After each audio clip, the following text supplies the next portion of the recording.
Ayan, shoutout po sa ating lahat mga kalangga. Ayan, sa ngayon po mga kalangga, no, babalikan po natin si Imalin. Yung po sila Nanay Mila. At meron po tayong ihati doon. Kasi alam nyo po mga kalangga, no, nung last na pinuntahan po natin si Imalin, ay medyo hindi po maganda yung kanyang kalagayan, ano, lalo sa dahil meron po siyang sakit na ano yung hindi yung pneumonia, ano yun, yung mababa yung, ayan po mga kalangga, ano, mababa yung kanyang immune system, kaya so babalikan po natin mga kalangga ngayon para bigyan po natin siya ng pang-check up para lang po malaman natin kung ano talaga yung dapat na iniinom niyang gamot. Kasi alam niyo po mga kalangga, ano, yung kapatid niya po na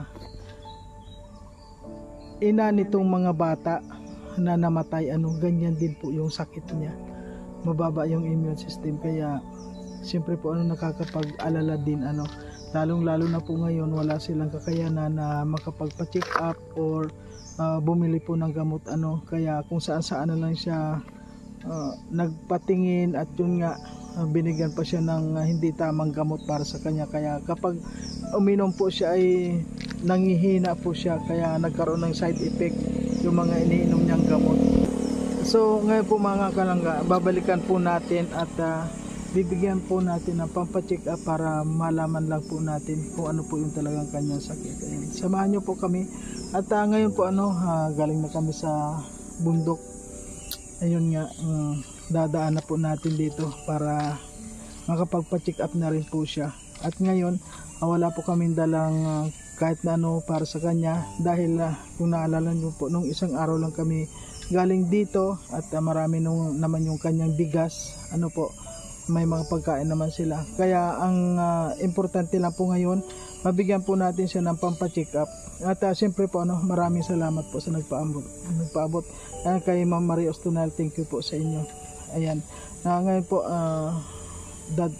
pupuntahan ko na po ngayon para makapagpa-check up na rin po siya para maagapan ano kung ano man po yung kanyang sakit talaga.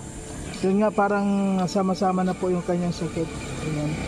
Ayan po, samahan niyo po ako at ayan, medyo mahirap po kasi ang daan dito, kaya ayan na naman si Amor maglalakad na naman siya doon kasi doon po ano sa bandang yun, ayaw niya magsasakay doon ng motor dahil madulas nga po doon, mahirap doon ako nagkanturumba-tumba, kaya ayaw niya nang matumba, lalo na ngayon nagkaroon siya ng takot sa motor, ano po, lalo na sa nangyari kay Alex, kaya lalo na takot po siya sa motor. Pero takbo na lang namin ngayon 40 lang. Hindi bali nang mabagal basta nakakarating naman po sa paruroonan. Ayan po, ano masasabi mo? Nasabi mo na lahat. Okay po, samahan niyo po kayo mga kalangga. Ngayon, anong oras? Siyempre papakita ko yung anong oras na ngayon. 11:45. Ayan po yung oras natin. At patuloy po tayo, no? Dito po kasi walang oras dito. Diretso lang tayo. Ayan.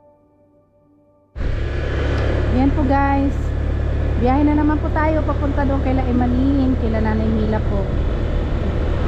Balikan po natin sila kasi si Imalin yung bibigyan daw ng ano, abot natin yung pinahatid na tulong ni Ma'am Maria Ostunal. Yun po kay Ma'am Maria Ostunal, thank you so much po sa inyo palagi pag bigay tulong at support kila Imalin po. Mula noon palagi po siyang nagpapaabot. Andali, baba ko at medyo sobrang madulas ngayon dahil umulan. Sandali, diretso pa talaga.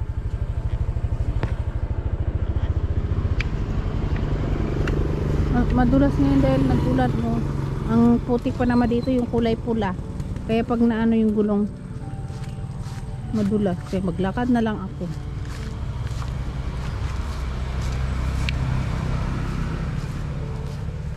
Pero kung matuyo-tuyo naman siya, hindi naman siya masyadong madulas. May mga lusot-lusot kasi pati yung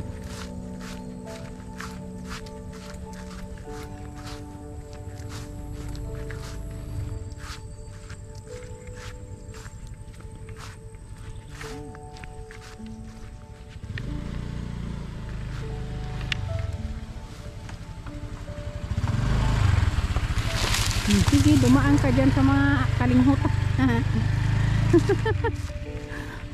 Basta lang tumakbo ng motor na wala sa ayos. Sa gasa lang kahit saan. Mio Marimar. Nagduduling-duling na ako. Nagugutom na ako. Alas 12 na. Alas 7 pa kami umalis. Alas 12 na ngayon. Dinaanan namin dito si Nanay Mila na galing na kami sa bundok.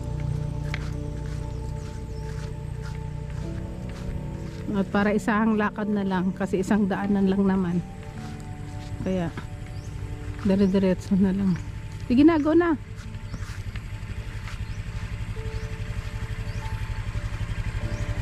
Sige na, sige na. Lakad na. Go na. Yan, ano mo yung kuryente? Buhay yan, ang baba. Hindi nila tinataas. Mayroon yan, dito medyo okay ang daan, hindi masyado doon lang sa unahan. Salamat naman at hindi po siya umulan. Makulimlim ang langit. Siguro mamaya na namang hapon to babagsak na naman tong ulan at ang dilim-dilim ng langit. Maitim ang ulap. Kanina nag-ulan-ulan ng konti. Hindi naman natuloy. Lalakad muna. Pagod na aking mga binti. Ang daming paklang dito. Pang walis ni Nanay Mila na naman yan.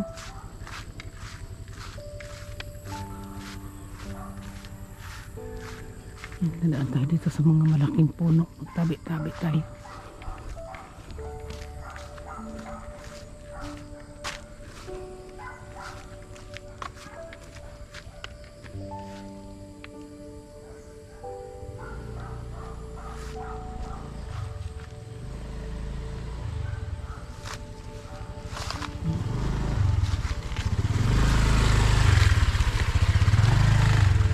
Tabi-tabi po. Tabi-tabi. Nakikidaan. Tabi-tabi po apo. Sige na, go. Parang flat yung gulong. Lumulupyat. Sige na, go na. Lumulupyat yung huling gulong. Ha? Lumulupyat. Nakamaplatan tayo mamaya niya pag natusok yun ang pako ay.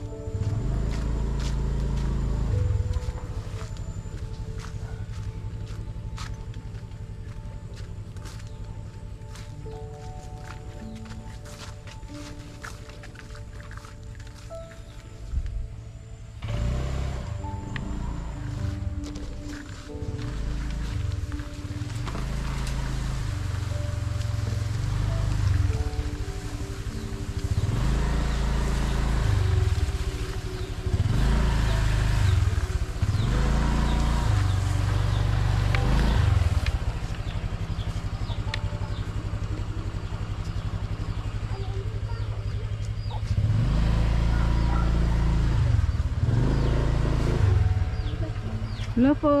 Tao po. May momo. Oh. Wow.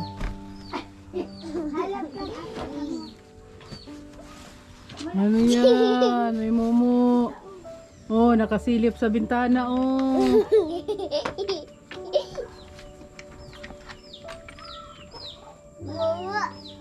Oh, may momo. Grabing panglock ni Nanay Mila ba? Oh.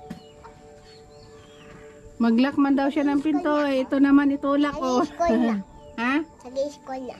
Nag-i-school ka na? Wala man pasok ngayon. Bakit amoy usok? Anong niluluto?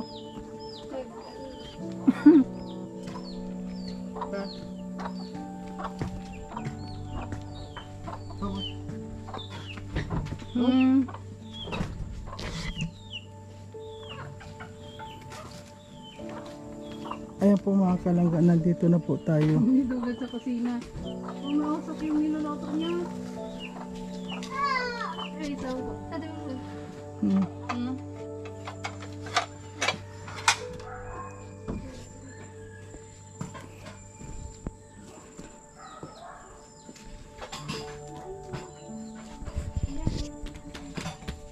Ano na yan, madudulas pa. Ayun. Ayan, Naimila. Yun may kuha na po ano. Kumusta na si Emalyn, yung karamdaman niya? Oo. Ay, dahil Ano po yung nararamdaman niya ngayon ni Emalyn? ito man lang yung niya, yung asthma. May tanong lang po ako Naimila, ano. Yung pong anak ninyo na yung kuan nito, yung ina ni kuan. Ano po yung sakit noon? Itong Ano po sakit niya noon? Anong sakit niya? Naririnig. Anong sakit nung namatay mong anak? yung po yung nanay nito. Opo. Mababa ang potassium. Ay, anong ito si Emalyn? Ano po yung sakit niya ngayon? Ano yung mababa niya? Nararamdaman. Oo. Yun, man lang yung asthma. Di ba sabi niya yung immune system niya mababa din? Nung nakausap ko siya.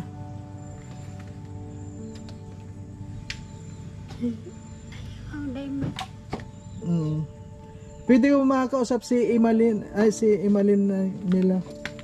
Labas mo kung ano yung nararamdaman mo. Wala tayong lihim dito. So ngayon po mga kalangga, nandito po tayo ngayon kay Emalyn, at yun nga, marami nag-aalala po dito kay Emalyn dahil yung kanyang karamdaman. Ano nga yung mababa sa'yo? Yung immune system mo mababa? May asthma po. May asthma ka. Tapos ano yung iniinom mo ng gamot? Hindi po ako masyado. Herbal lang po. Kuan lang yun. Kasi uminom ka ng gamot na hindi tama sa kuan kaya nagkaroon ka ng Tama man po. Kaso po, parang sobra na po ata yung nainom ko. Side effect. Pero mababa yung immune system mo. Ayun. So ngayon para maganda ng bibigyan kita ng pampa-check up mo para malaman natin kung ano talaga yung kuan mo, kung ano yung sakit mo. Huwag kang huwag kang kung iinom tayo ng tamang gamot. Huwag kang magkukuha ng mga sa kuan lang para maganda kasi yun, kasi kalusugan mo yun. Alam mo, hindi yun basta-basta, kasi kapag nagkamali ka, pwede kang mahilo dyan o pwede kang abutin ng yung mga overdose, di ba? Marami nagkakaganon. Sabi mo nga kapag nakainom ka nun ay parang may side effect. Ano yung pinakang side effect na naramdaman mo? Po, yung akala ko wala lang po, pero nung po ako sa doktor na po, yung medyo nanginginig po ako nung dati sa daw po yun, sa gamot. Reaction ng gamot. Kuha ng gamot, pero ano yung doktor Yung na sa kamay malang. Kaya ngayon pwede ning kasi alam mo marami rin na nagmamahal sa inyo na mga concern, di ba? Ayaw nila na yung ganyan na umiinom ka na hindi tama sa yung nararamdaman. Kaya mas maganda magpa-check up ka doon sa doktor talaga na magbibigay sa iyo ng tamang gamot. Di ba maganda yon? At kumusta naman yung pakiramdam mo ngayon? Medyo okay man po ako ngayon. Okay man po. Pero may minsan na hindi, kasi minsan okay pag madami po akong ginagawa or napapagod po ako. Yung pag may ginagawa ka, medyo napapagod ka. Siguro humingi ka rin kapag nagpa-check up ka, humingi ka rin sa doktor kung ano yung dapat sa yung vitamins, di ba? Lalo na sa ganyan na humingi ka yung tamang para sa iyo. Huwag kayong para maganda yung anong masasabi mo sa concern na mga nanonood sa atin? Po, thank you po sa pagmamalasakit ko po. Thank you po sa pagka-concern niyo po sa akin. Ayan, may nagpabigay ng ganyan para magpa-check up ka. Thank you. Ayan kung alam mo ba yung nagbigay ng sino yan? Yung dati noon, yung mga uniform niya, Yung sa noon package, yung mga bag, Hong Kong po. Yun sa Hong Kong. Yun si Ma'am Maria Ustonal yun. Ayan, siya yung pabigay sa iyo. Yun ang nag-aalala sa iyo, kaya sabi niya, kaya nga pinuntahan agad kita dito para makuan yung kalagayan mo ning. Hindi kasi kapag sarili na ba yung sakit na wag natin baliwalain, kasi minsan atakihin ka na lang niya na hindi mo alam. Minsan ngayon sasabihin mo okay ka, di ba? Pero hindi mo alam, meron pa lang nasa loob na ayun nag-aabang ng oras, kaya ayun, kailangan magpa-check up ka para makakuha ka ng tamang gamot mo. At saka yung kuha na rin, ngayon ba nanghihina ka o ano? Hindi naman. Kaya nga hindi ka nakapag-aral, di ba? Kaya ano yung ano ba yung kuan mo, yung reason mo bakit hindi ka nakapag-aral? Sabi mo dito nilang totoo, kasi dito kailangan totoo talaga tayo. Ano yung pinakang reason mo bakit hindi ka nakapag-aral? Yun po. Ano po ako, may asthma. Yun ang reason mo talaga, yung sa kalagayan mo, sa health mo. Kaya nga ngayon, yun ang gawin natin ng magpa-check up ka para malaman natin kung ano man yung talagang kalagayan mo at humingi ka ng tamang gamot. Kasi pag nagpa-check up ka, siyempre bibigyan tayo ng reseta, di ba? At kapag may reseta ka na, wala nang problema yon. Pwede na nating mabili basta tama para sa iyo. Nagpa-check up na po sa provincial po. Nagpa-check up ka? Kain ka nagpa-check up? Nung nakaraan. Meron po akong hindi ko pa po nabibili yung inano po sa akin, vitamins, tapos inhaler po. Yung nireseta po sa akin ng doktor. Noong pumunta ako dito, hindi ka pa nakakapagpa-check up noon? Nakapa-check up. Nakapagpa-check up ka na. Pero nakainom ka na ng gamot na ibinigay ng doktor or? Hindi pa po. Hindi pa. O tamang-tama yan. Meron ka ng pera, may pambili ka na. Pero talagang doktor yung nag-check up sa'yo. Ayan. Saan doktor? Sa health center o sa provincial hospital? Hospital talaga? Saan hospital? Sa provincial? Provincial. Opo. Andyan yung mga reseta mo? Opo. Patingin nga ning ng reseta. Ayan. So ngayon po mga kalangga, mas maganda na rin po yung nalaman natin yung kalagayan niya at hindi po natin baliwalain dahil yung kapatid niya po na kuwan din, namatay din nga sa mahina yung immune system. Kaya siya po ganun din sa ngayon. At siguro po dahilan na lang din ang kakulangan sa mga araw-araw, lalo sa pagkain mga kalangga. Kaya maraming salamat po sa lahat ng mga tumutulong sa ating mga beneficiary at lalo na po dito sa mag-iinang ito na kala mo, kung titingnan nyo po mga kalangga dito, napakahirap. Sus, hindi na marinig. Ang hirap po kasi pag si Nanay Mila, ang hirap po kapag nag-uusap kami Nanay Mila, nagsisigawan kami. So gusto lang po natin makita mga kalangga yung kuan po yung reseta na ibinigay ng doktor kay Emalyn at sana tama naman yung kuan. Yun nga po, tama-tama yung pagdating natin dito at hindi pa nga siya nakakabili, hindi pa naiinom. Ayan, ngayon po ito po yung negosyo nila, yung pinagkakakita nila mga kalangga. At sa ngayon po may pagkain pa naman sila, yun nga. Bibigay lang po natin ng pagkain dito, na ayuda pa lang tayo dito. At yun po, isa pa po dito mga kalangga, yung kanyang kusina. Yun pa po ang pinagkukuhan po natin. Ayan, kung nakita nyo po yung kanyang kusina ay ayan, sa kanyang dingding. Ayan po. Grabe ano mga kalangga. Dito, marami po tayo ditong gagawin. Tapos lang po tayo sa ating mga kwan. Kasi kung titingnan nyo po mga kalangga, yung kanyang bahay, ayan o, lagbasan na po ano. Ayan o. Nailong ko to may inipitan ka. Kaya, May resita nga yan. Dahil may manabing. may resita. Opo, hindi ning Kung saan na ilagay. dapat po ganyan mga resita na ano, kailangan na wag ninyong iwawala.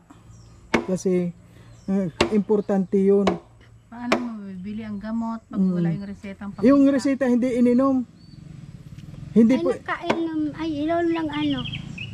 Vitamin nakabili kami. Isang isang padlang. 100 pesos ang resita. ano ning wala. Ano, O sige ning, okay lang ning.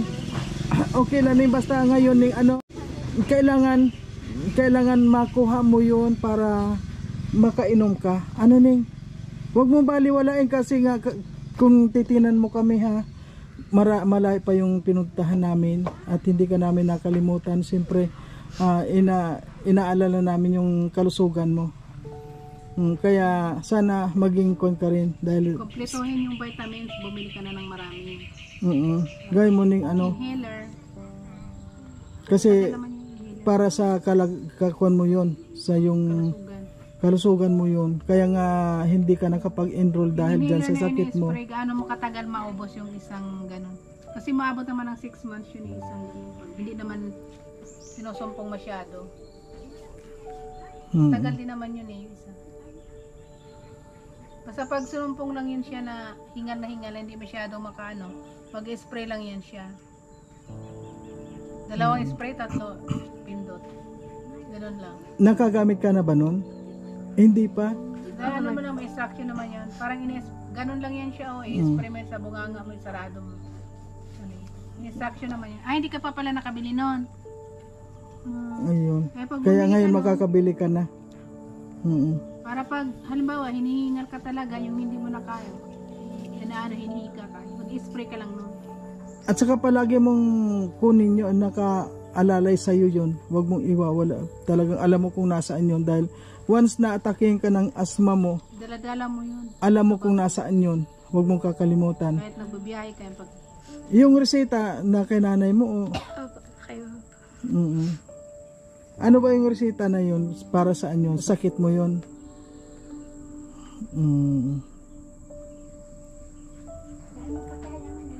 O sige, gano'n na lang ning ano, gano'n na lang.